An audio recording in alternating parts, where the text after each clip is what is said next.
Namaste and welcome to this exciting episode of Sathology Debunking Mythology. Sathology means science of truth, the study of truth. Opposite of that is mythology, which means science or study of fake, lie, or imagination. Today's show is going to be very, very interesting, and I know you have your favorite guest today, and that is welcome Ankit Shah, Dr. Ankit Shah. नमस्ते। And you can contact him on Twitter at Ankit80 IIMA. IIMA. You can contact him there directly. So Ankit, lot of things happening nowadays, huh? Lot of things. The world is changing. तो हम लोगों को कुछ भी TV show देखने का जरूरत नहीं है आजकल, जियो पॉलिटिक्स ही देख सकते हैं and according to you geo economics True. and believe me, all the people who are watching this show, you should know that Ankit was one of the first in the world to predict de-dollarization, or probably the first, right? Or one of the first to do that. And today's show is going to be very interesting. So in Gita 16th chapter, it's very informative because I analyze the whole world's politics. Personally, I do that from the point of view of Gita, and I have never gone wrong because you already set your expectations so low that nobody can bother you. So one of the things it starts is, obviously it describes two types of people, divine and demoniac, मतलब जो देव और आसुरिक. और उसमें एक शुरू में एक आता है दंभो दर्पविमानस्य क्रोधम पारुषमेव च अज्ञानम च अभिजातस्य Partha संपदम आसुरीम. He says the asuri nature qualities are damba, means boastful nature, darpa, false pride, abhiman, thinking too high of self, krodha, anger, parushyam means obstinacy, comes from agyan, ignorance, and which are found in jiva with asuri nature. जीव मतलब living entities और हम लोगों के लिए demoniac nature आसुरी means against धर्म. So what do you think of these qualities which are described? So, in the world of geopolitics, Uh, where you know that some some set of countries who were recently born, right? Bharat जो पूरा civilisation है, ये तो हमारे तो पूरा cycles हैं, आप सब जानते हैं, ये काल चक्र जिसको बोलते हैं, राइट? तो ये कॉन्सेप्ट तो और कहीं एब्राहमिक रिलीजियंस में या जियोग्राफीज में कहीं सुना ही नहीं पड़ता, right. क्योंकि उनको वो वन लाइफ में बिलीव करते हैं। और क्योंकि वो अ, आपका पूरा base thought process one life वाला है, Hmm. तो आपकी सारी प्रवृत्ति उस प्रकार से आप बनाओगे कि वापस आपने कभी आना ही नहीं है इस प्लेनेट पे। Hmm. इसकी वजह से आपकी सारी पॉलिसीज भी वैसी होएगी, जहां पे आप देख रहे हैं कि आपको सब कुछ कंज्यूम करना है। और कुछ तो ये होली बुक्स में भी लिखा हुआ है इनके कि ये जो पूरी पृथ्वी है वो आप ही के कंजम्पशन के लिए बनी है। ठीक। तो ये जो एक आसुरी प्रवृत्ति की जो एक मानसिकता है, ये इसका बेस थॉट जो है वो दैट इज वन लाइफ।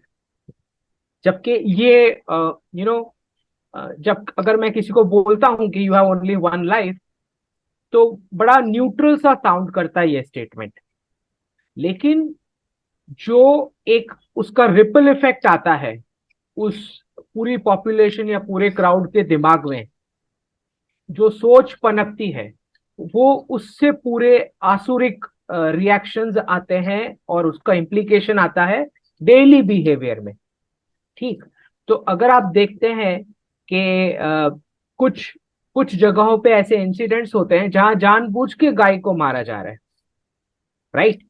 क्योंकि वो प्रवृत्ति आसुरिक उनकी वो है, टेक ओवर वाली। ठीक है। तो आज सपोज 5 दुकान है एक एक स्ट्रीट पे, जहां पे एक क्रिश्चियन है, एक मुस्लिम है और एक सनातन धर्म वाला पर्सन है जो ऑपरेट कर रहा है उसी जगह पे। तो आप देखेंगे कि कैसे जो वन लाइफ का कॉन्सेप्ट है, जिसमें टेक ओवर का ऑब्जेक्टिव पूरा उनको क्लेरिक्स की ओर से एक पूरा गाइडेंस मिलता है कि ये पूरी पृथ्वी आप ही के कंजम्पशन के लिए है। तो उसकी वजह से टेक ओवर की हरकतें शुरू होती है, जहां पे आप देखोगे कि अगर 5 शॉप है तो धीरे धीरे क्लैशेस शुरू होंगे। फिर उसमें से जो एक आध शॉप जो है वो बहुत हाई प्राइस में खरीद ली जाएगी। उसके बाद जो है कुछ समय बाद वहां पे हिंसा वाली घटनाएं शुरू होएगी। और फिर आप देखोगे कि बाकी की दो दो शॉप आप ऐसे ही छोड़ के चले जाओगे जो टेक ओवर कर ली जाएगी। ये पूरा एक साइकी बनता है, एक सिस्टम है, सिस्टमैटिक प्रोसीजर है कि कैसे पूरे वर्ल्ड को टेक ओवर करना है और वन लाइफ कॉन्सेप्ट वाला बनाना है। तो एक आप पूरा ब्लैंकेट सेपरेशन देखोगे ये आसुरिक प्रवृत्ति में कि बिलीवर्स और नॉन बिलीवर्स के बीच ट्रीटमेंट में ही फर्क। जबकि सनातन धर्म जो है वो बोलता है अबाउट गुड वर्सेस इविल। जबकि ये जो आसुरिक प्रवृत्ति वाले जो थियोलॉजी होती है वो करते हैं बिलीवर्स वर्सेस नॉन बिलीवर्स। तो उसमें गुड या इविल ढूंढने की कोई झंझट ही नहीं है क्योंकि क्योंकि आप बिलीवर नहीं हो, that itself is evil, right. तो ये पूरा एक कॉलोनियल माइंडसेट में भी आपने देखा कि जब ब्रिटिश कॉलोनीज हर जगह थी, तब पोर्चुगीज और ये सब उससे पहले भी जितने भी यूरोप से कॉलोनाइज करने के लिए आए हर एक कॉन्टिनेंट में, तो आपने देखा कि साथ में फादर भी उनके साथ आए और और फिर जो पूरा एक खाली आप गोवा का इंक्विजिशन पढ़ेंगे तो आपके रोंगटे खड़े हो जाएंगे कि किस तरह से सनातनीज को कितना टॉर्चर किया गया सिर्फ और सिर्फ कन्वर्जन के ऑब्जेक्टिव के साथ। ठीक।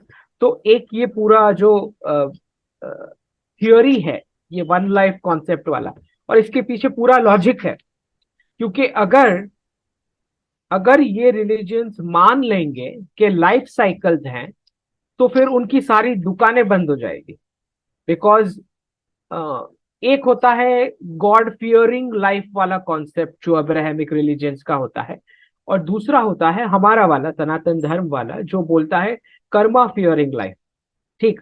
तो अगर कर्मा फियरिंग लाइफ है और लाइफ साइकिल है वो भी, मतलब आप वापस आने भी वाले हो इसी प्लेनेट पे, तो फिर आपका बिहेवियर कितना चेंज हो जाता है, वो आपका पूरा थॉट प्रोसेस चेंज हो जाता है। जब आप बिलीव करते हो गॉड फियरिंग वाली लाइफ में, तो फिर आपको ये एक्स्ट्रा फादर लगेंगे, फिर वो क्लेरिक्स लगेंगे जो कमांडमेंट्स आपके ऊपर एनफोर्स करेंगे। और अगर आप कमांडमेंट्स या जो भी उनके फतवे है वो फॉलो नहीं करते, then you are not a Muslim और नॉट अ क्रिश्चियन। ठीक। तो ये पूरा एक गॉड फियरिंग वाला कॉन्सेप्ट ही कोलैप्स हो जाएगा अगर लाइफ साइकिल वो एक्सेप्ट कर लेंगे कि लाइफ साइकिल्स होती है, life after death and rebirth होता है। ठीक। तो वो कभी एक्सेप्ट नहीं करेंगे कि लाइफ साइकिल्स होती है, वो हमेशा बोलेंगे there is only one life. ठीक है।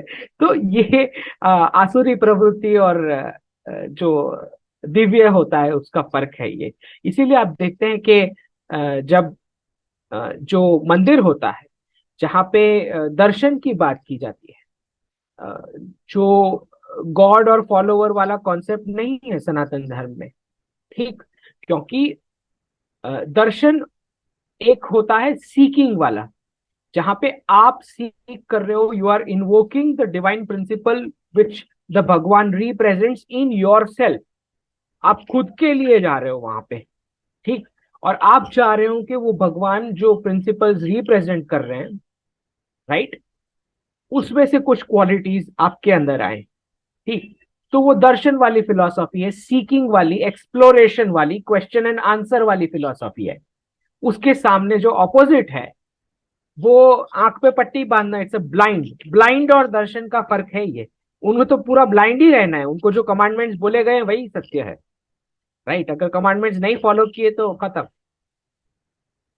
महाभारत में भी आप हम लोग देखते हैं कि युधिष्ठिर महाराज का जब राजसूय यज्ञ हुआ और बार में अर्जुन का भी हुआ, जहां भी गए सबसे पहले मंदिर खोले उन्होंने, बड़े बड़े, सब जगह। और मोस्ट ऑफ द मंदिर जो दुनिया में दिखते हैं, बड़े बड़े जो पिरामिड लोग बोलते हैं, वो सब द्वापर युग के ही हैं ज्यादातर। त्रेता युग में इतना नहीं थे, तो त्रेता युग में क्योंकि फिर भी शुरू में तो काफी उनका प्रभाव था, सतयुग का ध्यान, ये सब का प्रभाव था। लेकिन द्वापर युग में बड़े बड़े मंदिर खुले गए पूरे। तो लास्ट अगर देखेंगे तो अप्रोक्सीमेटली 1 मिलियन ईयर्स के अंदर ही मोस्ट ऑफ द मंदिर खुले हैं पूरी दुनिया में, पूरी दुनिया में। और वो हम देख सकते हैं, अभी भी देख सकते हैं जाके, कि वी कैन सी दैट उसके ऊपर ही मैं तो मैक्सिको गया था, वहाँ का पूरा जो टूरिज्म है, सारी places are all old native places. कोई करेक्ट। नया, वो नया बिल्डिंग कुछ है ही नहीं, जो भी बना, जो भी नया बिल्डिंग है वो सब गिरता जा रहा है धीरे धीरे, किसी का कहाँ टूट के गिर रहा है, किसी का कुछ वो टिक ही नहीं सकता। ठीक जो नहीं वन सर। लाइफ जो वन लाइफ कॉन्सेप्ट से बना है वो टिकेगा कहाँ? और अमेरिका में कोई बिल्डिंग पुराना होता है, तोड़ डालो, ब्रिंग इट डाउन, क्योंकि it is more economical to bring it down and build new. तो building bringing down also takes money and permit, building up is also again money and permit. तो एक ही करेक्ट। बिल्डिंग से everybody knows. अच्छा, मैं जब इस country में आया तो पहली बार जब पता लगा घर को बेचना और खरीदना is a big business, real estate is a big business. और एक ही घर को उस घर की लाइफ साइकिल में करीब 15 बार बेचा जा और खरीदा जाता है, एक ही घर को। तो ये 15 times it produces value for people who are involve in the trade. Profit भी होता है, लॉस भी होता है कुछ लोगों को। अच्छा, इसमें एक बड़ा इंटरेस्टिंग दूसरा है, आपको सुन के बड़ा मजा आएगा, क्योंकि because you are writing on Sanatan economics और इनका ही ब्रांड है वो। बट अगर मैं उसको हिस्ट्री से कनेक्ट करूं तो इट बिकम्स, युधिष्ठिर के टाइम में भी सनातन इकोनॉमिक्स है, मंदिर खोले गए और मंदिर के चारों ओर सिटीज बनाए गए बड़े बड़े, यहाँ तक कि उत्तर कुरु में भी Almaty, Almaty is a city which is built on the old Mahabharata ruins. लेकिन अभी, अभी तो सब कुछ we have to claim it again, back again करना पड़ेगा, खुदाई करनी पड़ेगी वहां पर भी तो वी डोंट नो। तो इसमें दूसरा है प्रवृत्तिं च निवृत्तिं च जना न विदुरासुरम, that the asura don't know what is to be done, pravritti, and what is not to be done, nivritti. And neither cleanliness, उसको बोलते हैं, न शौचम चापी ना नापि चाचारो न सत्यम तेषु विद्यते, there is no truth in them, there is no cleanliness in them, and there is no good behavior also is found in them. ये तो दिख ही रहा है हम लोगों को आजकल, we are analysing if you today's world. तो अभी वी सी वेस्टर्न सिविलाइजेशन का बेसिस, आपने पोर्चुगीज के बारे में बताया, स्पेनिश के, स्पेनियर्स का तो और यही हालत स्पेनियर्स का है, what they did in South America. And natives often complain about them is कि these guys don't know what why they have come here, don't know, if they just want gold just take it and go, but they, that's what native Mexican say, native Mexican यही बोलते हैं कि सोना ही चाहिए तो लेके भागो यहाँ से। But isn't it so true? They don't know what is to be done, what is not to be done. अभी तो करंट जियो पॉलिटिक्स में भी आप देख रहे हैं, युद्ध क्यों हो रहा है किसी को मालूम नहीं है। सो एक तो उनको आदित्य जी कुछ भी नहीं पता, इन द सेंस उनको बिल्कुल सच में कुछ भी नहीं पता। मतलब उनको ना ही रिलेशनशिप्स का पता है, ना ही लाइफस्टाइल का पता है उनको, ना ही हेल्थ के रिलेटेड कुछ पता है, और ना ही मतलब, और फिर उनको हम क्या बताएंगे? मतलब वो जो 300 400 साल 500 साल मतलब अभी जस्ट बॉर्न ही हुए हैं, इनसे ज्यादा हम क्या एक्सपेक्ट भी कर लेंगे, ये भी तो है। और हमें ये जानना है कि इनको पूरी जो इकोनॉमिक्स है वो तो अभी इनको नहीं समझ आ रही। ये इन्होंने 300 साल पहले, मतलब ये एक तो पूरा ब्रिटिश जो लूट हुई सारे कॉलोनीज की, उसकी स्पेंडिंग चल रही है। 300 साल वो स्पेंडिंग चली जो ऑलरेडी उन्होंने लूटा। फिर रिजर्व करेंसी वाला फॉर्मेट लगा के वो 75 ईयर्स 50 ईयर्स वो सब ये चला है लास्ट। ठीक। तो अभी भी इनको समझ नहीं आई कि हाउ टू अर्न मनी, अपने खुद के पैर पे कैसे खड़े रहना है। विच इज वाई आप देखोगे कि दो ही इंपॉर्टेंट सेक्टर आपको मिलेंगे वेस्ट में, एक है डिफेंस और एक है टेक।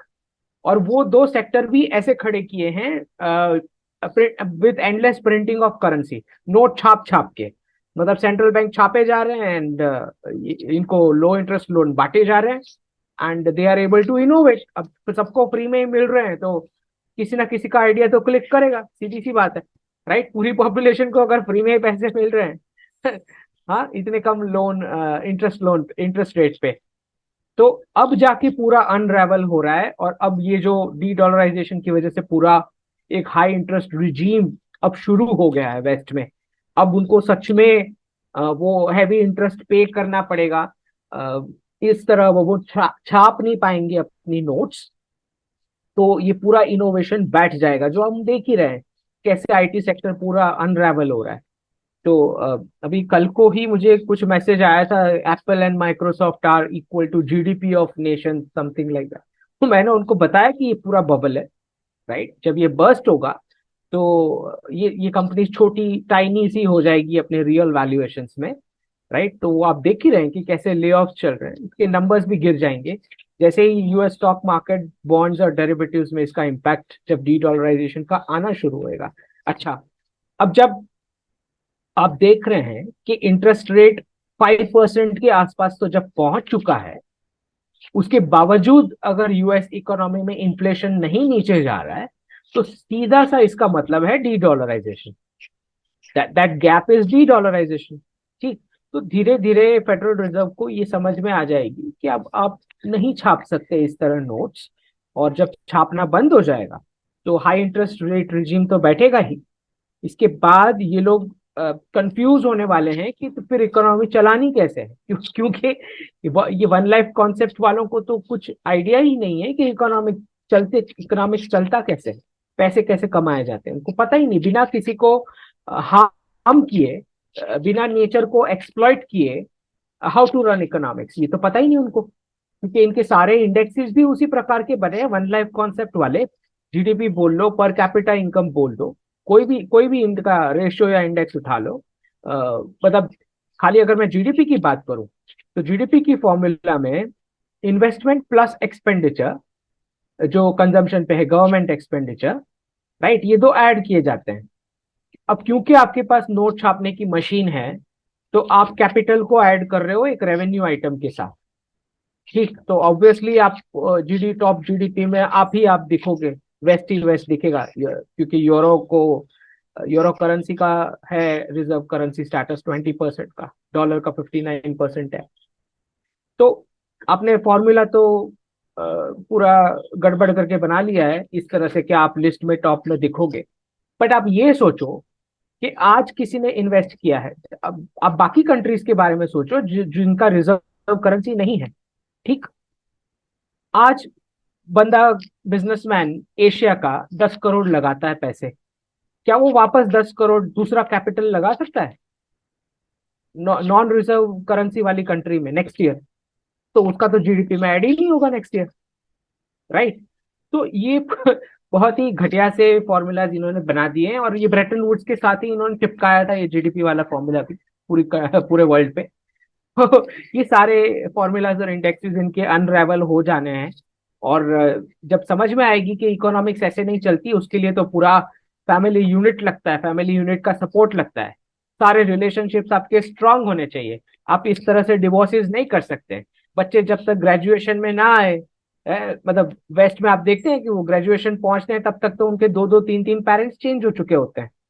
ठीक, आप उनको 18 साल पे इस तरह घर से बाहर नहीं निकाल सकते, बिकॉज उनको, आप क्या एक्सपेक्ट करते हैं 16-18 साल के बच्चे क्या एजुकेशन पा लेंगे, और खुद से लोन्स लेके भी, चलो लो इंटरेस्ट लोन मिल रही है, उसके बावजूद बिना फैमिली बैकिंग के क्या रिलेशनशिप संभाल लेंगे वो, क्या क्या उनको समझ आती है? तो ये पूरा, ये जो माइंडसेट है कि हम 16-18 साल के बच्चों को घर से बाहर निकाल देंगे, क्योंकि स्टेट ने हमको बोला है कि वो हमको मेडिकेड और रिटायरमेंट बेनिफिट्स और ये सब देने वाला है, तो हमें अब बच्चों की कोई जरूरत ही नहीं है इन ओल्ड एज, तो हम इनको निकाल दें। ये पूरा सिस्टम ही इन्होंने इस तरह से डिजाइन किया है, जो गरीबी वाला है वो बंदा गरीब ही रहेगा उसकी पूरी लाइफ। बिल्कुल। ठीक, वो लोन रहता रहेगा, स्टूडेंट लोन से उसकी लाइफ शुरू होती है। ठीक, रिलेशनशिप वो एक भी निभा नहीं पाता, ना बच्चों का उनका कुछ ग्रेजुएशन या पोस्ट ग्रेजुएशन आगे की पढ़ाई हो पाती कंप्लीट। ठीक, क्रेडिट कार्ड पे जिंदगी जी रहे हैं, वीकेंड ऑफ है क्योंकि बाकी के एशिया और गल्फ के नेशंस मेहनत मजदूरी कर रहे हैं, मैन्युफैक्चरिंग वहां हो रहा है, हम इधर नोट छापे जा रहे हैं और कंज्यूम होता जा रहा है। तो पूरा ही मतलब इतना हॉलो है कि ये पूरा कोलैप्स होना है, और इतना गंदा कोलैप्स होना है। और मैं आपको बता रहा हूँ, ये सब गन्स लेके ऐसे ही नहीं बैठे हैं। इसका पता लगेगा आपको बहुत जल्द क्या इम्पैक्ट आने वाला। नहीं, बिल्कुल सही बोला आपने। And the second thing is कि एजुकेशन सिस्टम, जो वेस्टर्न एजुकेशन सिस्टम है, वो इटसेल्फ इज फॉल्टी। कोई भी बच्चा जो है, I am looking at the history right from last 7-8 thousand years से लेके अब तक, कोई भी बच्चा, पांडव भी है 14 ईयर्स में, Arjun is fully educated, Arjun Yudhishthir is fully educated by the age of 14। तो 14 वर्ष तक उनका पूरा एजुकेशन खत्म हो गया है। अभी आजकल लोग 30-30 साल तक पढ़ते हैं, तो काम कब करेंगे लोग? और वो हमारे, उनको ये नहीं पता, वो कंप्लीट करने के बाद भी क्या करना है वो तो पता नहीं। मैंने बहुत सारे पीएचडी को देखा, मिलता हूं मैं, कि मैं मैक्सिको में मिला एक पीएचडी को, जो उबर चला रहा है। तो बोलते क्या कर रहे हो? बोलते हैं उबर चला रहा हूँ। इंडिया में भी ऐसा चलता है, पीएचडी है, उबर चला रहा है। और यहाँ पर भी शुरू हो गया है, bachelor degree holder carrying an Uber is not nothing to do with Uber. Uber is a good profession, at least honest profession है, nothing to bad over they, कुछ गलत नहीं है, कोई भी कार्य कर सकते हैं आप लोग। लेकिन उतना एजुकेशन का क्या मतलब अगर वही करना है तो लाइक यू आर, तो वो एजुकेशन सिस्टम, ये वेस्टर्न एजुकेशन सिस्टम जो मॉडल है, इज नॉट सस्टेनेबल। ये वन लाइफ सिंड्रोम पे बेसिस है। इसके बारे में आप क्या बोलते हैं? नहीं, ये पूरा जो वेस्टर्न एजुकेशन, ये तो एजुकेशन फॉर्मेट ही नहीं है। ये तो ब्रिटिशर्स को कॉलोनीज को अंडर कंट्रोल रखना था। तो उन्होंने सारे, दे सेड के जितने भी मैन हैं उनको चार दीवारी में फेमिनाइज करना शुरू कर दो विथ मेमोरी बेस्ड सिलेबस। और 3 घंटे की वो एग्जाम देंगे, उसमें कुछ नंबर्स आएंगे, उस हिसाब से उसको सर्टिफिकेट मिलेगा और फिर उसको जॉब मिल जाएगी। और ये पूरा concept is feminisation of men and killing of entrepreneurship, right. आज अगर आप देखेंगे स्कूल या कॉलेज की कोई भी टीचर्स हैं, प्रोफेसर्स हैं, जब वो खुद मार्केट से बिल्कुल दूर है, मार्केट रियलिटी से, जब वो खुद कुछ पैसे नहीं बना पाते with some enterprising skills in the market, तो वो क्या पढ़ाएंगे? How is it possible? और आप देखोगे कि जैसे ही ये फियाट रिजर्व करेंसी डॉलर खत्म होएगी, तो बहुत सारे ग्लोरीफाइड जॉब्स जो है वो गायब हो जाएंगे। और जब वो गायब हो जाएंगे तो उसका तुरंत एक ही क्वेश्चन आना है उसके बाद, कि फिर हमने 15-20 साल ये चार दीवारी में बंद होके मेमोरी बेस्ड क्लासरूम फॉर्मेट किस लिए रखना है? अगर मुझे 5 साल तक का भी गारंटी नहीं है उसके बाद for some kind of an economic activity, तो मैं क्यों वेस्ट करूं? आपको 15-20 साल फोकस करवाया जा रहा है कि आप किस चीज में अच्छे नहीं हो, जहां पे जो सब्जेक्ट में कम मार्क्स आए you are focusing on that. आपने 15-20 साल ऐसे वेस्ट कर दिए। फिर नेक्स्ट 30 इयर्स कोई कंपनी का ह्यूमन रिसोर्स जनरल मैनेजर ढूंढ रहा है, ट्राई कर रहा है कि आपके अंदर ढूंढने की, कि आपके अंदर आपको आता क्या है। पहले आपने 15-20 साल खराब किए फोकस करने में जो आपको नहीं आता है। अब वो एचआर वाला बंदा ढूंढ रहा है कि आपको क्या आता है। मतलब इतना बड़ा ये झोंक हो चुका है, ये पूरा ये खुद ही कोलैप्स हो जाएगा इसको, मतलब इट इज नॉट सस्टेनेबल। मतलब इसमें कोई कोई लॉजिक ही नहीं बनता कि ये क्यों टिकेगा। और ये था ही नहीं, this wasn't an education format. ये तो ब्रिटिशर्स को चाहिए थे, गवर्नमेंट बाबूस चाहिए थे, और ऐसे ऐसी पॉपुलेशन चाहिए थी जो खुद की सोच ना सके, जो इंडिपेंडेंस के लिए सोचना विचारना छोड़ दे, जो ब्रिटिशर्स के रूल को क्वेश्चन ना करे। तो आपको फेमिनाइज करने के लिए, फेमिनाइज में वर्ड इसलिए इस्तेमाल कर रहा हूं क्योंकि मेमोरी मेमोरी जो है, मेमोरी बेस्ड एजुकेशन जिसको जो फॉर्मेट है, memory specific is a feminine quality, more of a feminine feature, right? जिसको मार्केट रियलिटी के साथ आज कुछ लेने देना नहीं है। आज मुझे जो इंफॉर्मेशन चाहिए मार्केट में, अगर मुझे प्राइसिंग चाहिए या कुछ भी मुझे जानना है, तो उसके लिए मेरे पास टेक्नोलॉजी का यूज है। मेमोरी का कोई रोल नहीं है मार्केट रियलिटीज में। क्या रोल है? बिल्कुल। ठीक। तो ये पूरा फॉर्मेट ही इसीलिए बना। अच्छा, इन्होंने बहुत सारी बदमाशी करी है एजुकेशन फॉर्म, ये सिर्फ इतना नहीं है। तो एक तो ह्यूमन ट्रैफिकिंग करना है from classroom to jobs for the companies. दूसरा ये लेके आए को एजुकेशन वाला फॉर्मेट। को एजुकेशन वाला फॉर्मेट किस लिए लाए हैं ये? आपको बताएंगे, ये इक्वालिटी के लिए लाए हैं। हकीकत ये नहीं है। को एजुकेशन का फॉर्मेट ही इसीलिए था क्योंकि 18th सेंचुरी इंडस्ट्रियलाइजेशन का इनका जो एम था, उसमें वो चाहते थे कि विमेन को भी वो यूनिट ऑफ लेबर की तरह ट्रीट करें। अच्छा, इसमें क्या बेनिफिट हो रहा था? एक तो आपको 50% पॉपुलेशन आपको टैक्स करने के लिए मिल जाएगी गवर्नमेंट को, if women are also working. Second, पूरा बर्थ रेट कंट्रोल हो जाएगा, क्योंकि अगर फर्टाइल ईयर्स में women are treated as a unit of labour, then she will not think of child birth etc, right, or she will postpone at least. तो ये आप देखेंगे कि लो बर्थ रेट का ऑब्जेक्टिव उनका कंप्लीट होता है। दूसरा ऑब्जेक्टिव उनका ये कंप्लीट हो जाता है लो प्राइस लेबर का, because on an average women employees are paid lesser, right. क्योंकि और वो भी because they have specific life choices, वो जल्दी घर जाना चाहते हैं, वो ट्रांसफर नहीं लेंगे दूसरी सिटीज में एक्सेट्रा रीजन जो भी है उनके, ठीक। तो लो प्राइस स्टेबल लेबर मिल जाता है, गवर्नमेंट टैक्स कर सकती है, और बर्थ रेट्स नीचे ले जाने का एजेंडा सक्सेसफुल हो जाता है। तो इसकी वजह से ये को एजुकेशन लेके आए थे, कोई इक्वालिटी के लिए नहीं लेके आए थे, राइट। और क्योंकि हमारे पास तो साउथ में बोला जाता है कि 6 लाख गर्ल्स के गुरुकुल्स थे जो ये सारे कॉलोनियल पावर्स ने तबाह कर दिए, ठीक। तो Indian men, women and entire Asian men and women were enterprising, right. यहाँ पे मैं किसी जेंडर डिस्क्रिमिनेशन की बात नहीं कर रहा, मैं बोल रहा हूँ इवन men were enterprising। तो ये जॉब वाला फॉर्मेट ही जब गलत है, क्योंकि ये अगर आप ये ओरिएंटेशन लेके चलोगे एजुकेशन फॉर्मेट का with job as a goal, तो basically you are saying you are going to be a dependent and a perpetual poor economy. मैं ये नहीं बोल रहा कि सबको ही बिजनेस कर पाएंगे, राइट। लेकिन अगर आपका मेन गोल आप जॉब पकड़ के चल रहे हो, जो कि हकीकत है आज की, क्योंकि 15-20 साल आप ऑलरेडी डैमेज कर चुके हैं आप अपने लाइफ स्पैन में, तो आपके पास अब ऑप्शन ही नहीं बचा सिवाय जॉब के, ठीक। ना ही कोई विंडो बचा है कि आप कोई बिजनेस आइडिया को एक्सपेरिमेंट करके ब्रेक इवन पॉइंट तक ले जाए, ना ही आपके पास वो पेशेंस बचा है जिस तरह से मार्केटिंग का पूरा एक प्रेशर आपके ऊपर डाला जाता है, और सोशल सर्कल का भी प्रेशर आता है कि अब तो इतना एज हो गया है, अब when is the cash coming in, कब पैसा कमाना शुरू करें। तो ये पूरा जो हमारा पुराना फॉर्मेट था which was enterprising, a perpetually rich economy, Indian women were business tycoons, richest business tycoons on this planet, Absolutely. Right. तो ये आपको कोई फेमिनिस्ट नहीं बताएगी। आप कहीं भी अभी फेमिनिस्ट को पढ़ोगे या किसी फेमिनिस्ट को स्पीच देते सुनोगे, तो वो हमेशा जो जॉब कर रही है उसी वुमेन के बारे में बता रहे हैं। क्यों वो नहीं बताते जो हाउसवाइफ पूरी इकोनॉमी चला रही है, 5-6 दूसरे मेंबर्स को एम्पावर कर रही है, आप उनकी राइट्स के बारे में क्यों नहीं बात करते? क्यों आप जॉब वाले जो एम्प्लॉयज हैं उन्हीं की राइट्स के बारे में बात करते हैं?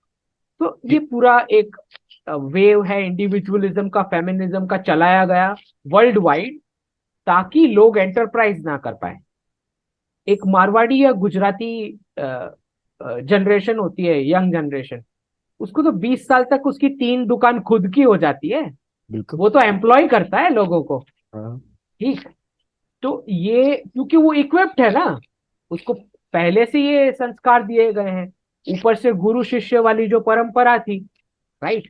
तो ये जो मॉडर्न इंटर्नशिप लेके आते हैं वेस्टर्न टेम्पलेट में, वो वहीं से तो कॉपी किया इन्होंने, कि वो मारवाड़ी बच्चा जब उसके फादर के साथ फैमिली बिजनेस में जाता था, तो उसकी तो इंटर्नशिप चल ही रही थी।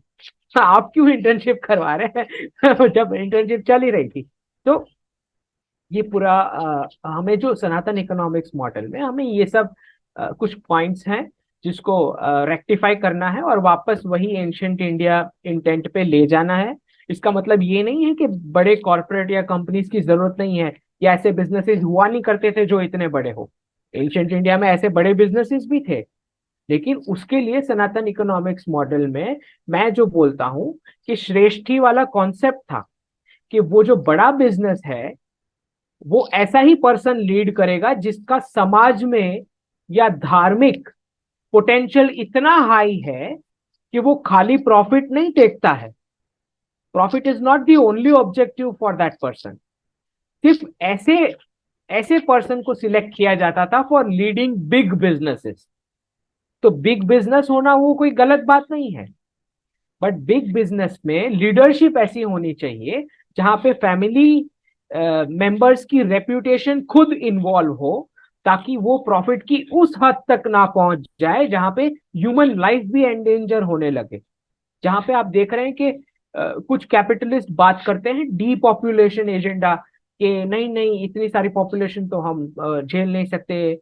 कुछ कुछ थियोरीज चल रही हैं जहां पे लोगों को खत्म कर दे जाना चाहिए।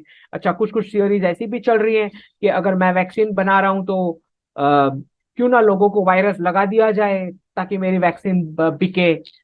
तो ये सब टेंडेंसीज एंशंट इंडिया के बड़े बिजनेसेस में नहीं हुआ करती थी। क्यों? क्योंकि हमारा श्रेष्ठी वाला कॉन्सेप्ट था कि श्रेष्ठी ही लीड करेगा बिजनेसेस को। ठीक है, तो वो इंश्योर करेगा कि this business is morally and ethically workable as well besides the profits. तो हमको तो वो जरूरत जरूरत ही नहीं है वो सेशंस की, जो बिजनेस इन एथिक्स वाले जो क्लासेस चलते हैं उसकी जरूरत ही नहीं है।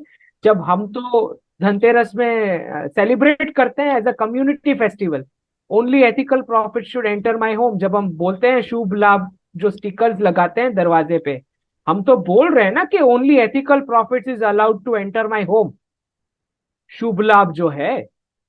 तो हम तो is the only civilization which celebrates ethical profits as a community festival। Correct. आप हमको क्या सिखाएंगे बिजनेस इन एथिक्स? भारत तो जननी है, और आपने बात किया तो मेरे को नाम याद आ गया है सुमति मुरारजी का। सुमति Morarji was a Gujarati lady from Mumbai, and she owned the world's largest shipping agency even in 1960s। तो मेरे को उनका नाम याद आ गया। और इवन नहीं नहीं, इसके तो इतने एग्जाम्पल्स हैं हमारे, even in modern times examples हैं जहाँ पे बिजनेसमैन की जो वाइफ होती है, उन्होंने अपने जेवर जवेरात तक बेच दिए हैं ताकि एम्प्लॉयज की सैलरी हो सके। बिल्कुल। कि चलो ऑपरेशंस नहीं चल रहे, मैं अपने जेवर दे रही हूँ, आप कंटिन्यू करें, किसी की फैमिली भूखी नहीं सोनी चाहिए आज। बिल्कुल। राइट? तो ये- ये तो हमारे सनातन संस्कार हैं लीडरशिप के, हम्म। जो आपको वेस्ट में कहीं नहीं दिखाई पड़ेंगे। नहीं, यहाँ पे तो चैप्टर 11 बैंकरप्सी डिक्लेयर कर दिया। यहाँ पे तो आपके तो जूम कॉल पे ले ऑफ हो जाता है। हाँ, जूम कॉल पे। एक्चुअली लोग जूम कॉल पे जाने से डर रहे हैं आजकल। आजकल डर भी रहे हैं। हाँ। बोल रहे हैं कि ये कुछ अलग तरह का जूम कॉल लग रहा है, सीईओ का मैसेज आया है। अच्छा, ये दोस्तों, बंधुओं, जो 16वां चैप्टर का जो मैं डिस्कशन कर रहा हूँ, ये 16वें चैप्टर से ही है गीता के। आप पढ़ सकते हैं। ये मतलब इसको देख के आपको पूरी दुनिया समझ में आती है।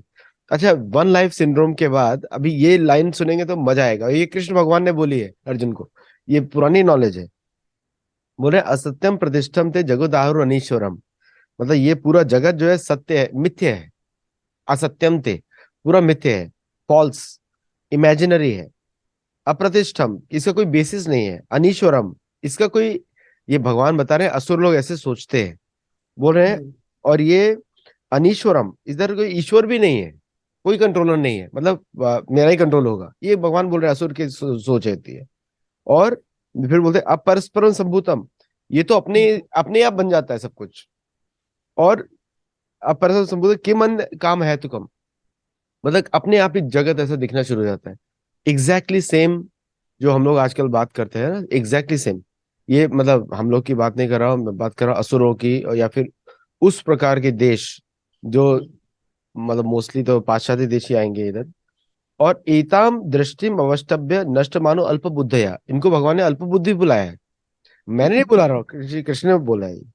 प्रभवते उग्र कर्माणम क्षय जगतो अहिता, और ये उग्र कर्म करते हैं, अहित कर्म करते हैं, जो दूसरे के लिए बेनिफिशियल नहीं है। और ये they become the cause of destruction in this world. कितना एक्यूरेटली बोला है, मतलब ऐसा नहीं कि कुछ हमने कुछ एनालाइज कर दिया। ये तो भगवान को भी सब समझ में आता है असुर क्या क्लियर है। क्लियर बताया गया, क्लियर वेरी बताया clear, very clear, very clear. और वी सी दैट, आपने वैक्सीन का एग्जांपल दिया, न्यूक्लियर बॉम्ब्स का एग्जांपल दिया। अभी अभी न्यूक्लियर बॉम्ब फोड़ने के बाद कोई कावासाकी, वो जहाँ पे फोड़ा था नागासाकी में, वहां पे कोई गुलाब के फूल तो नहीं उगे थे कितने सालों तक। वो तो जापानियों ने मेहनत कर करके वापस को बसा दिया वापस।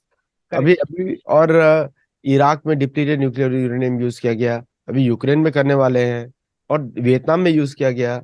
ल्यूकीमिया हो गया, वहां कैंसर हो गया, अभी तक चल रहा है, तो ये उग्र कर्म हो रहा है। तो ये, तो यहाँ पे लिखा है कि ये these kind of people are lost in themselves. और उसके बाद तो और भी लिखा है। तो how do you connect it to today's situation in the world, जो ये चल रहा है ये सब? ये बहुत ही एक्यूरेट है। और ये तो मतलब रिपीट साइकिल हमने देखी है, तो हाँ। ये इसमें कोई डाउट ही नहीं।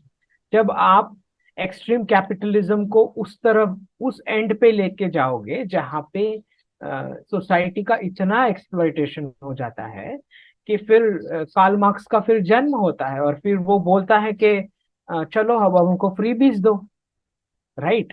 तो ये तो वहीं से स्टार्ट हो गया था जब 18th सेंचुरी इंडस्ट्रियलाइजेशन शुरू हुआ, राइट।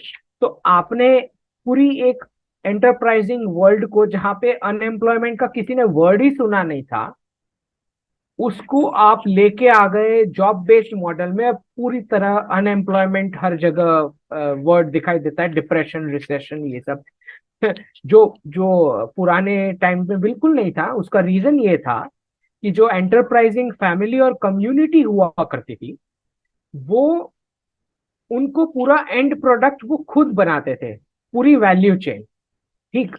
तो हर एक फैमिली और कम्युनिटी यूनिट एंड प्रोडक्ट बना के दूसरा एंड प्रोडक्ट लेते थे एक्सचेंज में। ये जो एंशियंट बार्टर सिस्टम हुआ करती थी, ठीक। तो इसमें अनएम्प्लॉयमेंट का कोई सवाल ही नहीं है, because same family unit members और सेम कम्युनिटी के मेंबर्स वो पूरा एंड प्रोडक्ट बना रहे हैं। तब जाके उनको दूसरी कम्युनिटी या फैमिली से एंड प्रोडक्ट एक्सचेंज में मिलता था। अब एडम स्मिथ कैपिटलिज्म ने क्या करा कि वो बोला कि let's do division of labour, efficiency और प्रॉफिट्स बढ़ाने के लिए। तो ये जो पूरा वैल्यू एडिशन एक फैमिली यूनिट और एक कम्युनिटी यूनिट करती थी, वो फैमिली और कम्युनिटी को तबाह करके फैक्ट्रीज में डिवीजन ऑफ लेबर इस तरह लाया गया कि कोई किसी से रिलेटेड ही नहीं है, जितने भी, और सारे के सारे वर्कर्स हो गए। आप पूरी फैमिली और कम्युनिटी यूनिट जो एंटरप्राइजिंग ओनर्स थे, अब नए सिस्टम में सारे के सारे वर्कर्स बन गए। और डिवीजन ऑफ लेबर मतलब जो एंड प्रोडक्ट अब कभी भी नहीं बनेगा एक जगह पे, प्रोसेसेस होंगी, और हर एक प्रोसेसेस में अननोन स्लॉट ऑफ लोग काम करेंगे, और फाइनल प्रोडक्ट कहीं और ही बन रहा है, ठीक। तो आपने लोगों से उनका एंटरप्राइजिंग स्किल्स, उनकी लीगसी स्किल्स, उनकी रिच रहने की एबिलिटी, इकोनॉमी को गरीब कर दिया, और कुछ कैपिटलिस्ट के हाथ में पूरी वेल्थ आ गई, क्योंकि आपने सबको ही वर्कर्स बना दिया। और इसमें ऑब्वियसली वो क्लासरूम मॉडल ने बहुत हेल्प दी, ठीक। ये ह्यूमन ट्रैफिकिंग में। तो ये एडम स्मिथ ने जब इतना एक्सप्लॉयटेशन किया, तब कार्ल मार्क्स का जन्म हुआ। वो बोल रहा है कि ये तो बहुत ज्यादा एक्सप्लॉयटेशन हो गया हमारा, अब स्टेट हमें फ्रीबीज दे, क्योंकि अब हम खाना भी नहीं खा पा रहे हैं ढंग से, ठीक है। तो इस तरह से एक्सट्रीम कैपिटलिज्म की वजह से एक्सट्रीम कम्युनिज्म का जन्म हुआ। तो जब हम गाली देते हैं लेफ्ट वालों को, तब हम ये नहीं बताते कि सोर्स पॉइंट क्या था। सोर्स पॉइंट तो एक्सट्रीम कैपिटलिज्म था ना, कि जब आप अंधे होके प्रॉफिट्स की तरफ जा रहे हो और कुछ लोगों के हाथ में पूरी वेल्थ आपने दिला दी, तब जाके कार्ल मार्क्स बोल रहा है ना कि मुझे फ्री में दो, अब गवर्नमेंट मुझे फ्री में देगी, ठीक। तो ये तो वही फॉर्मेट है जो आज देख रहे हैं। जब आपके ये वेस्ट में जो बैंकिंग में इतना माउंटेन ऑफ डेट क्रिएट हो गया है, ये एक्सट्रीम कैपिटलिस्ट की वजह से, तब जाके तो डिजिटल डॉलर आ रहा है ना, कम्युनिस्ट करेंसी। जब आपने एक्सप्लॉयटेशन इस हद तक का कर दिया सिस्टम का, तो उसके जवाब में कम्युनिस्ट करेंसी आएगी ना आपके ऊपर, जो central bank digital currency, digital dollar आने वाला है। तो उसको कोसने का मतलब ही नहीं है जब आपका सोर्स पॉइंट ही गलत था, ठीक है। तो इसीलिए मैं जो ये बना रहा हूं सनातन इकोनॉमिक्स मॉडल, जहां पे हम बोल रहे हैं कि कार्ल मार्क्स जो दे रहा है सॉल्यूशन, वो तो एक्सप्लॉयटेशन होने के बाद बता रहा है कि ये सॉल्यूशन है, जबकि सॉल्यूशन भी गलत है, माना सॉल्यूशन गलत है, कि गवर्नमेंट से पूरा क्राउड फ्रीबीज मांगेगा, जो गलत बात है। लेकिन वो तो एक्सप्लॉइटेशन के बाद बोल रहा है ना, ही हैज अ प्रूफ के सोसाइटी का एक्सप्लॉइटेशन हुआ है, तब जाके वो मांग रहा है। तो मैं ये बोल रहा हूं कि क्यों हमें ये करेक्टिव कंट्रोल करना है, जो मेथड भी गलत है, उसका सॉल्यूशन भी। मैं बोल रहा हूं क्यों ना हम प्रिवेंटिव कंट्रोल सोर्स पॉइंट पे ही कर ले। Let's twist the format of education कि उसका फर्स्ट प्रायोरिटी एंटरप्राइजिंग हो। ठीक। फिर जो जिन लोगों की एंटरप्राइजिंग की कैपेसिटी नहीं है, भले ही वो जॉब कर ले। मैं ये तो नहीं बोल रहा कि पूरा वर्ल्ड एंटरप्राइजिंग हो जाने वाला है, ऐसा तो नहीं बोल रहा मैं। ठीक। तो let's tweak the format in a way जहां पे प्रॉफिट्स पे एक आप धार्मिक कैप लगा सकते हो, और सोशलिस्ट फ्रीबीज की जरूरत नहीं रहेगी जब आपने फैमिली और कम्युनिटी को इतना एम्पावर कर दिया है कि वो खुद ही कर लेंगे सोशल वेलफेयर। अगर आप एक धार्मिक सनातन बिहेवियर ला पाते हैं पब्लिक में, जो कि बहुत मुश्किल नहीं है। मैं खुद बना रहा हूँ पॉलिसी रिकमेंडेशन सनातन इकोनॉमिक्स मॉडल पे। मुझे नहीं लगता कि इतनी मुश्किल सी भी कोई चीज है ये हो सकता है सेट। नहीं हो, करेंगे नहीं, बिकॉज ये वो आपने बोल दिया ना, ब्राह्मिक थॉट है, one life syndrome, suicidal mindset. अगला सुन के तो आपको बड़ा मजा आएगा, क्योंकि ये सभी लोग ने पहले तो कॉलोनाइजेशन किया, और उसके बाद मतलब मैं I am not colour specific, I am colour blind for the skin colour, क्योंकि गोरे लोग तो भारत में बहुत होते हैं, गोरे भी होते हैं, काले भी होते हैं, ब्राउन भी होते हैं। लेकिन एक वेस्टर्न सिविलाइजेशन के हिसाब से बोल रहा हूँ कि वाइट जो रेस है, तो उसमें चिंता, मतलब पूरी दुनिया की चिंता इन्हीं को रहती है कि अफ्रीका में कुछ खराब हो गया, जबकि हर जगह गड़बड़ी भी उधर से की है। अफ्रीकन यूनियन तो आप देखते हैं डेली गाली देते हैं सुबह उठ के, कोई घाना का प्रेसिडेंट होगा, कोई युगांडा का president. somebody said in front of Macron also कि all the problems in Africa is because of you people from Europe। बोल दिया उन्होंने, सीधा फेस पे बोल दिया मैक्रोन को। So now the one is चिंता मप्ययाम च प्रलयांतम उपाश्रिता कामो भोगपरमा एतद्विति निश्चिता। बोलते हैं कि पूरे दिन चिंता से भरे रहते हैं लोग, चिंता में कि दुनिया को, और कि and their only source is कि हमारा जो सेंस ग्रेटिफिकेशन है, हमारी इंद्रिय तृप्ति कभी रुके ना। And you said correctly, the entire Western economic model was based on enjoying the senses for the few, पूरा कंजम्पशन। कंजम्पशन पे है। और आशा पाश तैर बद्धा काम क्रोध प्राण, इनको गुस्सा बहुत आता है, काम और क्रोध तो भरा ही पड़ा रहता है। Most of the people live in USA and other countries, especially from धार्मिक connections, will know that exactly. कभी कभी इन लोगों से बोलते हुए भी डर लगता है कि कहीं हम लोग को गोली ना मार दे, because most of the police is still European American, और या फिर वाइट ही रहती है। कोई ब्राउन बड़ा एक दो जगह सिटीज में है, डेट्रॉइट में हो गया, कहीं पे हो गया, वहां पे ब्लैक्स हैं पुलिस में, लेकिन वो भी वही जो उनका मानसिकता रखते हैं। तो black on black is worst kind of racism, and white on white is obviously worst. देख रहे हैं हम लोग ट्रम्प के साथ क्या हो रहा है आजकल। एंड यहाँ पे they are filled with क्रोध and engage through illegal means। इयन्ते काम भोगार्थ अन्यनार्थ अर्थ संजयान। And we see the entire thing happening for colonization। किस तरह colonization, the entire basis was wealth, gold, glory and God। तीनों एक सीरीज में है, पहले गोल्ड है, उसके बाद ग्लोरी है, फिर gold, glory and God, last is the God. God तो principle is the last one. तो ये वी हैव सीन दैट। अब ये गीता से हमको आठ, जितने भी साल पहले बोली गई, 7-8 हजार बोलते हैं लोग, जब भी बोली गई, तब से ये इंफॉर्मेशन अवेलेबल है सोसाइटी में। असुर की इस तरह सोच होती है। लेकिन मेरे को एक क्वेश्चन आता है, ये सब जानते हुए भी जो हमारे जो पहले के जो ट्रांसलेटर्स थे, या जिनको संस्कृत भी आती थी, उन्होंने उस समय करेक्ट क्यों नहीं किया भारत के लीडर्स को भी? क्योंकि भारत के लोग लीडर्स भी इसी तरह की मानसिकता लेकर आ गए।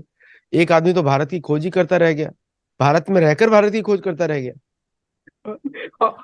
उसका बेटा भारत भारत जोड़ो यात्रा कर रहा था अभी पार्टीशन के बाद। हाँ। पार्टीशन करवाने के बाद अब ये जनरेशन भारत जोड़ो यात्रा कर रही भारत जोड़ो यात्रा कर रही है। और उसके कुछ पूर्वज जिनका नाम लेके घूमते हैं, भारत छोड़ो यात्रा भी कर चुके हैं। तो भारत तोड़ो, भारत छोड़ो, भारत जोड़ो, तीनों है एक साथ।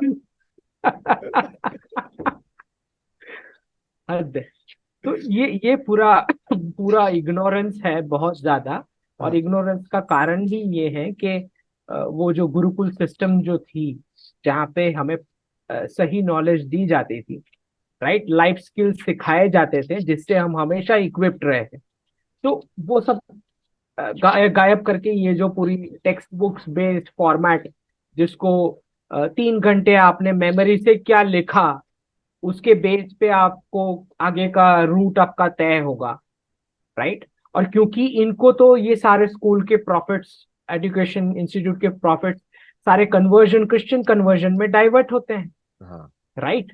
और फिर ये जो कंपनीज होती हैं वो रिसर्च सेंटर्स भी स्पॉन्सर करती हैं, यही एजुकेशन इंस्टीट्यूट में जो रिसर्च होने के बाद कंक्लूजन भी वैसे ही निकालती हैं जिससे इन कॉर्पोरेट्स को बेनिफिट हो। तो ये पूरा एक विशियस साइकिल है जो सेट हो गया है because of the western template, और इसको हमें धीरे धीरे जो है इसको सही रास्ते पे लाना है, जिसकी वजह से society can move to the right direction. अच्छा, ये तो आपने देखा कि ये आसुरिक प्रवृत्ति की वजह से वेस्ट की पॉपुलेशन में जो इसका इम्पैक्ट है, एक तो आप देखते ही हैं कि ये वर्ड लेके आते हैं डिप्रेशन वाला, ठीक।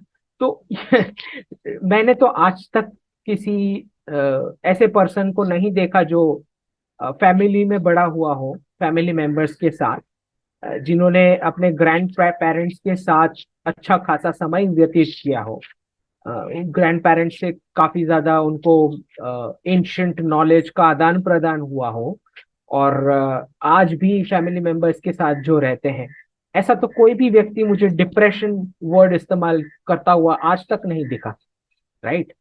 जिन्होंने वो अपब्रिंगिंग देखी है।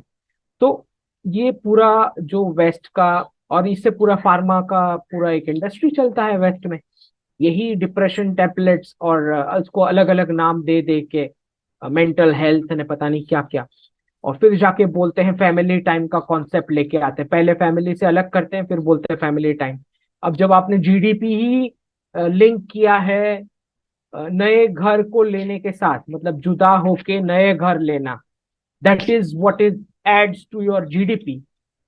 हाँ, लोन लेके अलग जाके फैमिली मेंबर से और दूसरा घर लेके, that is the sign of progress of the economy in terms of GDP.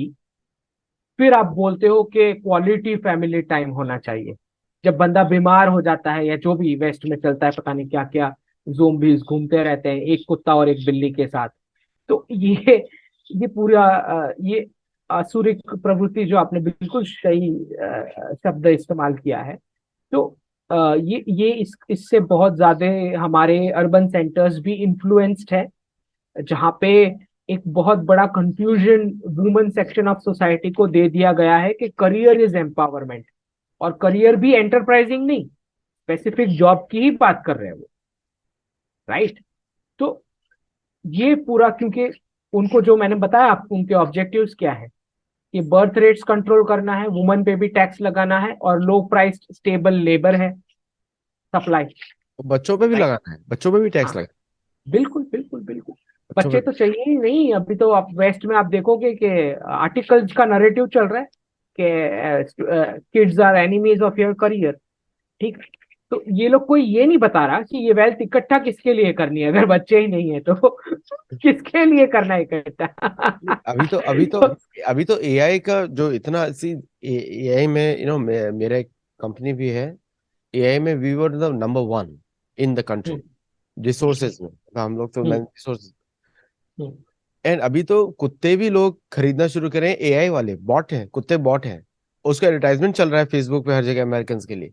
तो लोग हम्म। कुत्ते खरीद रहे हैं $11,000 के, जो कुत्ते के जैसा बिहेव करेंगे। अरे कि असली ले लो यार, बहुत सारे असली घूम रहे हैं। तो means that is going on. और उसके ऊपर चैट जीपीटी लग गया है। तो you also written about it, मैंने भी उसमें बारे में लिखा है कि हाउ चैट जीपीटी जिस तरह की जो ह्यूमन कैपेसिटी को और भी कम लेके आने वाला है। नहीं, इसको ये पूरा नरेटिव चला रहे हैं अभी यूनिवर्सल बेसिक इनकम वाला। हम्म। मतलब इनका थॉट प्रोसेस ये है कि ह्यूमंस को पूरा इकोनॉमिक एक्टिविटी से गायब करके उसको स्टेट पे डिपेंडेंट करके, वो कार्ल मार्क्स वाली थियरी कि गवर्नमेंट हमको पैसे देगी, हमने कुछ काम ही नहीं करना, ठीक। तो ह्यूमंस को पूरा इनकैपेसिटेट करके, स्टेट के ऊपर डिपेंडेंट करके, based on that universal basic income जो स्टेट से डायरेक्ट मिल जाएगी आपको, उसको बढ़ावा दे रहे हैं। जो अभी बहुत टेम्पररी आपको टेम्पटिंग लगेगा, 10 20 30 साल, उसके बाद जो ये एक्सट्रीम कैपिटलिस्ट जो स्टेट को फंड करेंगे, जिसके थ्रू आपको ये फ्रीबीज मिलने हैं, वो बोलेंगे कि इनको जिंदा ही क्यों रखना है, जो हम इनको हमारा प्रॉफिट में से शेयर दें। राइट, ये इनको नहीं पता है। तो और मैं वेस्ट से ये विजडम एक्सपेक्ट भी नहीं करता, क्योंकि वो वन लाइफ में ही बिलीव करते हैं। तो उन्होंने गायब ही हो जाना है, यही उनका ऑब्जेक्टिव है। ठीक, तो उसको कौन रोक सकता है? तो मुझे जहां तक समझ पड़ती है कि ये इंडिया की ड्यूटी है कि इंडिया सनातन इकोनॉमिक्स मॉडल के जरिए वर्ल्ड को एक गाइडिंग पाथ दे कि आप टेक्नोलॉजी जो which is machine factor of production, उसको आप मैन फैक्टर ऑफ प्रोडक्शन के साथ कंपीट नहीं करा सकते। वरना ह्यूमंस को जिंदा नहीं छोड़ा जाएगा 20 30 साल बाद, जो ये फ्री की इनकम पे डिपेंडेंट है। तो फिर वो ट्रेन पलटेगी ओहायो में, केमिकल वाली। एक राइट। एक बिल्कुल बिल्कुल, आप यू आर सेइंग समथिंग। एक क्वेश्चन आता है मेरे दिमाग में, एजुकेशन पॉलिसी में बात किया, जस्टिस सिस्टम में बात किया। Today justice is not delivered to the people, उसका इकोनॉमिक वेल्थ नहीं है। ये वेस्टर्न मॉडल में, भारत में भी चल रहा है कि जहाँ पे justice is actually delayed, is justice denied, ऐसा बोला भी जाता है इंग्लिश में।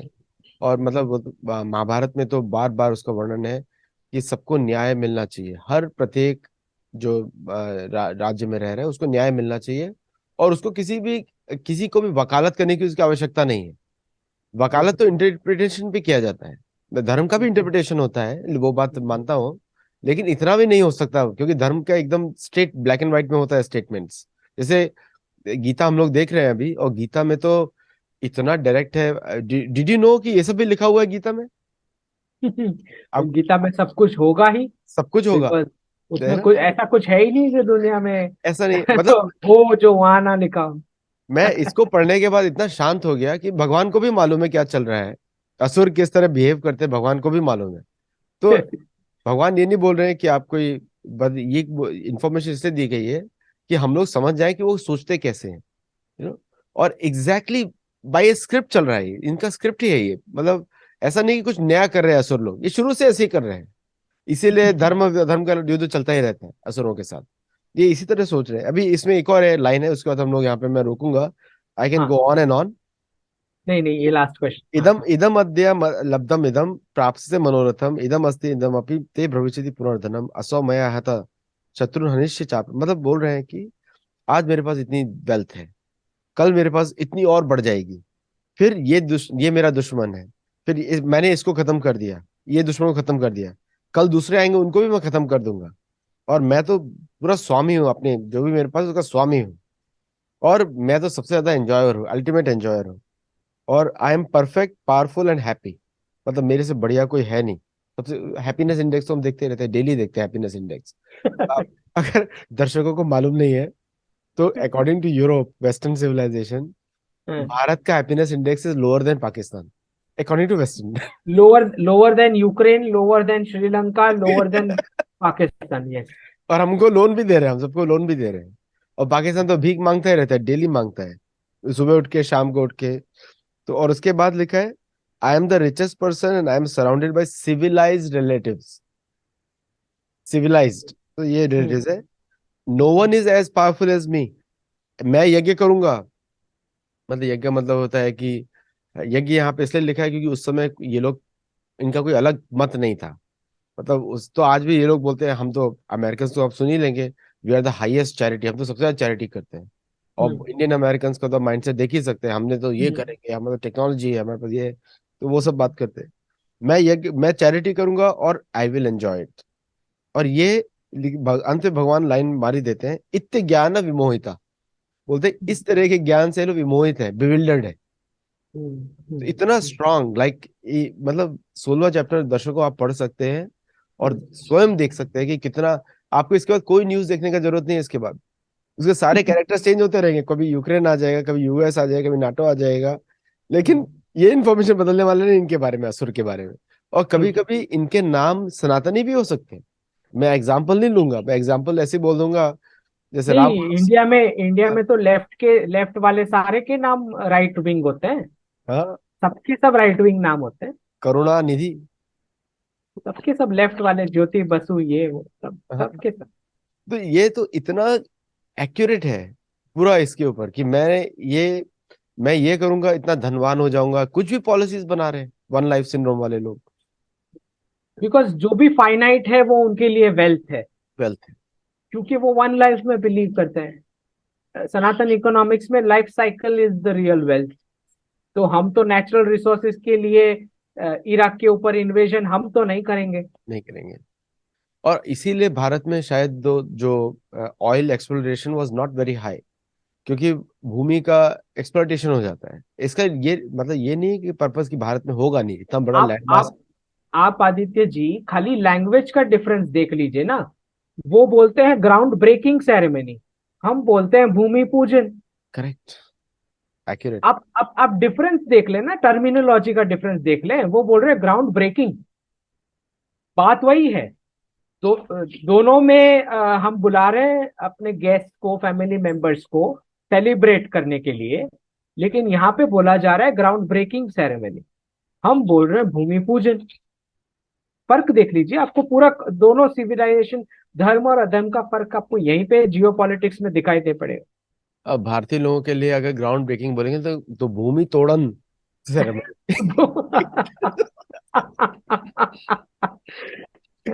कल से भूमि घर बनाने से पहले भूमि तोड़न सेरेमनी करिए, पूजन नहीं। मजाक में बोल रहा हूँ, तो please forgive me.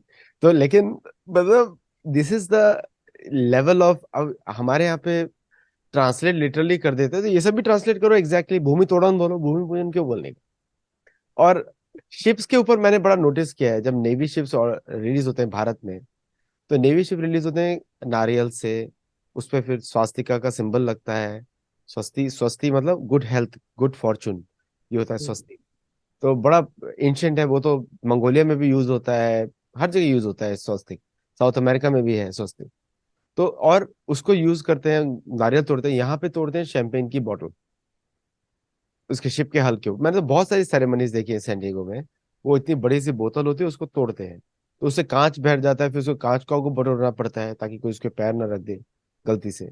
So this is lot of कि एक डिफरेंस। एक एक एक पूरा कॉन्सेप्ट का ही डिफरेंस है, जहाँ पे वो भोग विलास वाला कॉन्सेप्ट है और यहाँ पे इंद्री विजय की बात हो रही है। तो वो कहाँ से मेल खाएगा? कहाँ से मिल खाए, बिल्कुल।